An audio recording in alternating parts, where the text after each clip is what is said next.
Eng arzon vodiy kanalida arzon narxda Nexia 3 mashinasi bor. 2018-yilda ishlab chiqarilgan ikkinchi pozitsiya mexanika mashina. Konditsionerlarni ishlatib ko'rdim. Konditsionerlar ham ishlayapti. Yaqinda sezonga chiqib olamiz. Balonlarning holati yaxshi. 198 ming atrofida yurgan ekan. Salonlari yoqdi menga.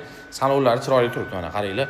Chiroyli rullar qo'yishgan ekan, deflektorlar, mana bunaqa karbonlar ham mashinani salonini chiroyli qilib ochib turibdi. Chexollari yaxshi, orqalari ham pokiza, kirib ketmagan, salonlari, patologlari pokiza turibdi. Temir metan gazlari bor. Motor hadovoy korobkalarida ishi yo'q deyaptilar. Hamma yo'qni yaxshilab tekshirib olaverasizlar.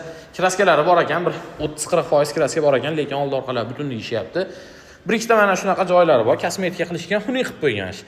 Chiroyli qilib boshqatdan qildirib olsalaring chiroyli bo'ladigan. Umumiy holati mashinani turishi yaxshi, haydab ko'rdim, yurishlari ham yaxshi. Ayniqsa motori cho'tki ishlayapti. Hamma yo'g'ini bir qator yana o'zlaring uchun tekshirib olaverasizlar. Ishonchnoma ham qilib berishadi. Pastga botdan sug'urtani qilib olib ketaverasizlar. $6100 ga berib